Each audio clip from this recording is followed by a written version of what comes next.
Hi, somebody brought this series to my attention, and it actually builds upon a video I had done a while ago about the left and right brain and how perhaps the universe has almost like a left and right spectrum to it, and how the reality that we're in now is like a more left brain spectrum. So this show is called Awake, and spoiler alert, if you want to watch the series, turn the video off now, because I don't want to ruin it for you. So this character, Detective Michael Britton, gets into an automobile accident with his family. He has a wife and a son, and after the accident, he's not sure if it's his wife or his son that got killed because he's switching timelines. So the accident was the split off point into the parallel worlds, and when he sleeps, he switches from one world to another. So he keeps waking up in a world where his wife died, and then he'll wake up in a world where his son died. But it's deeper than that also, because the two alternate realities mirror the two hemispheres of his brain. So he's made to go to a shrink in both realities so he can keep his job.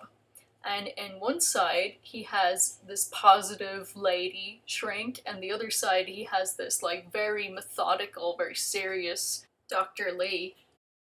And both of them try to convince him that the other shrink in the other world is a dream, that it's just he can't process his grief from losing a family member and he's making it up. But the lady, she's like, this is fascinating, like this is so amazing how, your mind is constructing all these things, and it's, fascinating psychology how the two different worlds help you solve your cases as a police detective. Whereas Dr. Lee, his more serious shrink on the other hemisphere of his brain, everything is a disaster, everything is a problem, everything is very serious. Like, Dr. Lee never says anything is fantastic and so interesting. He always is like way more reserved than that, but also confrontational. And everyone on Dr. Lee's side, where the wife survived, is way more confrontational. That's the left hemisphere reality. So by the end of the series, you start to see then a convergence, and I mean like getting towards the very end of the series, because they only seem to make one season. The two shrinks, the two aspects, the two voices of reason, I suppose, of the hemispheres of his brain are arguing with each other.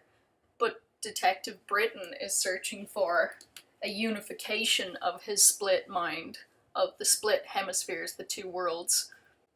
There's a curious occurrence in one of the earlier episodes, I think it's episode 2, where Detective Britton interviews a witness, and this witness seems like he's kind of crazy, but then he starts talking about how he needs to stay awake to stay out of trouble.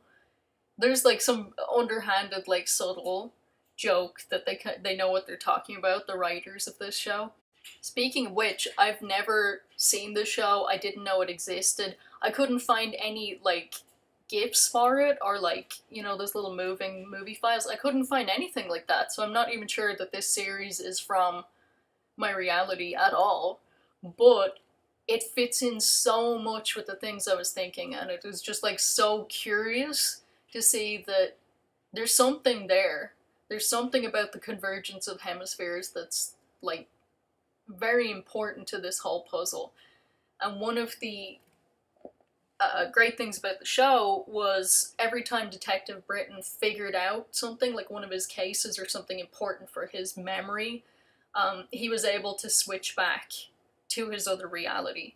So just like a little bit of food for thought there, of like, if we learned what we're supposed to learn, if we take information directly from this show, I know it's a TV show, it's not real, but if we learned what we were meant to learn, could we go back again to the alternate reality, the original one?